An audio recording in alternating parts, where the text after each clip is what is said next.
Hi everyone, it's me again. So, ngayon naman ituturo ko sa inyo kung paano gumawa ng resume. By the way, sa mga hindi pa nakakakilala sa akin, I'm Krisha and I'm working as a virtual assistant for over 2 years now. I'm working directly sa mga international clients, hindi ako nag-work under an agency.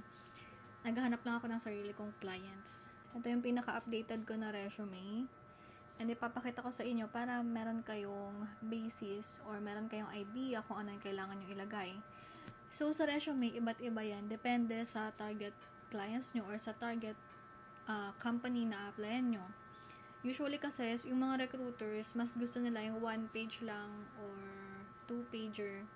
Alam ko nga 1 page lang talaga yung gusto nila sa mga recruiters, kanyan. If Filipino recruiters, kasi I don't know, hindi ko alam yung process nila. Basta ganun yung mga gusto nilang resume. But ako kasi, ang target ko kasi is mga direct clients yung target ko. Para sa akin, ganito yung effective na format ng resume pag mga direct clients yung target nyo.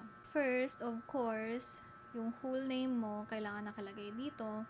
And then, yung parang pinaka-title or pinaka-role mo as a virtual assistant. Ako usually kasi admin yung mga ginagawa kong tasks. So, ayan yung nilagay ko, admin. I'm also a social media manager, but nilagay ko lang siya sa aking work experience. Hindi kasi yun yung parang pinaka-focus ko. I mean, 80% kasi ng mga clients ko, admin yung ginagawa ko, and 20% naman mga social media. Kaya ayan yung nilagay kong title. But before, ang ginagawa ko before, meron akong virtual admin assistant na resume, and then meron akong social media manager na resume. Kasi as a social media manager, hindi mo kailangan ng resume. Ang kailangan mong ipasa sa kanila is yung portfolio or yung mga results ng mga previous projects mo as a social media manager. Sa right side, dapat formal or professional picture yung gagamitin mo. Hindi yung mga profile picture mo lang sa Facebook, sa Instagram, wag yung ganun. Dapat professional. Ayan, nag-invest talaga ako. Mahilig ako magpa-photo studio, yung self-studio lang. Self-photoshoot.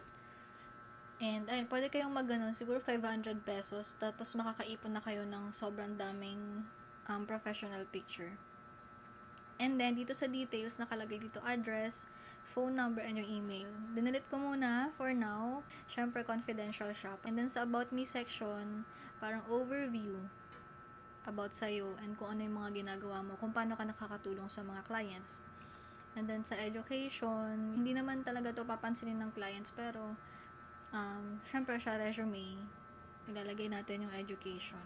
Ayan, so dito na tayo sa work history. Binura ko muna yung mga name ng companies na naka-work ko na or nakikipag-work pa rin ako until now.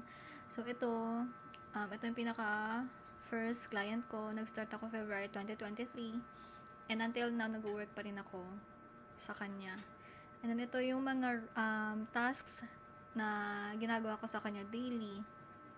Ililist nyo lang dyan. And ilalagay nyo sa taas yung role nyo, ha. Ang format, newest to oldest. Ganun. Okay, next, accounting intern. Ayan, ilalagay nyo lang yung role, yung name ng company, and kung kailan kayo nag-start and nag-end yung work. And then yung tasks na ginagawa nyo everyday. Yung mga social media projects ko, hindi ko na siya nalagay kasi sobrang dami nun. So, ang nilalagay ko na lang, hindi ko siya nalagay. So, dapat, since I'm still a social media manager, dapat nakalagay siya dito. So, ang nilagay ko nun, hindi ko na-update.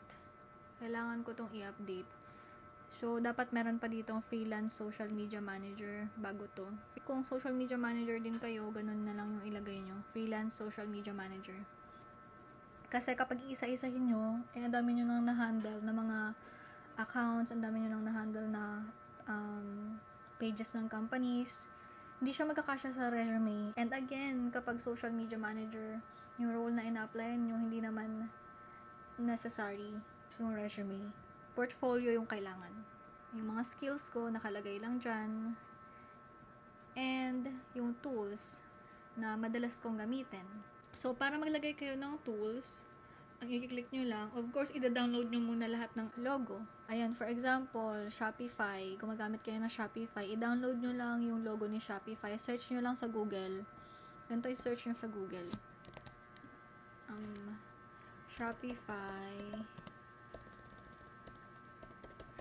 Shopify logo.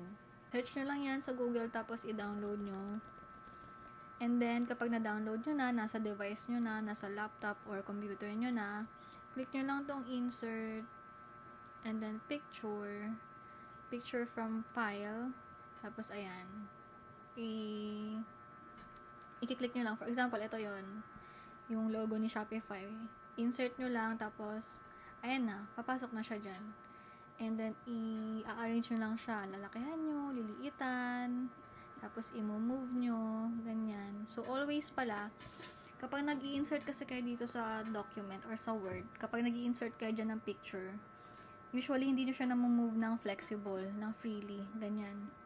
So, ang gagawin nyo kapag ganun, try natin ha, para makita nyo. For example, insert ako ng picture. Ayan, for example, ayan, mukha ko na lang. For example, yan. Liitan natin. Sample lang to ha. Ayan, hindi na siya na-move ng freely. Katulad nung sa kanina. Katulad na ito, oh. Diba ito, kahit saan mo siya ilagay, go na go. Pero ito, hindi. Hindi siya na-move. So, ang gagawin nyo dyan, i-click nyo yan. Right-click nyo. Wrap text. And click nyo tong square. And mamamove nyo na siya ng freely. Okay? Manalagay nyo na siya kung saan nyo siya gustong ilagay. Ganyan. Okay, ayun lang naman yung pinaka-struggle sa pag-create ng resume. Same din dito sa picture na to. Kapag naglagay kayo ng picture na to, hindi nyo siya mamove freely. Kaya, gagawin nyo lang yung tinuro ko kanina. So, ayun lang naman yung mga kailangan. Sobrang simple lang ng resume ko, pero nakakakuha ako ng client. Kasi, mga direct clients guys, gusto lang nila ng simpleng buhay, ganyan. Padaliin ba? Gusto nila ng mga madali lang yung process. Kaya nga, usually sa mga direct clients, mabilis lang yung hiring process. Kasi nga, gusto nila basic lang, simple lang. Kaya ganito lang yung resume ko. Okay? Kung direct clients din ang target nyo, ganito yung gawin yung resume. But, kung ang target nyo is mag-apply sa mga agencies. So, ang kailangan nyo doon is yung mga resume sa Canva. Yung mga one page lang na resume. Okay, ayun lang naman. See you on my next tutorial. Bye!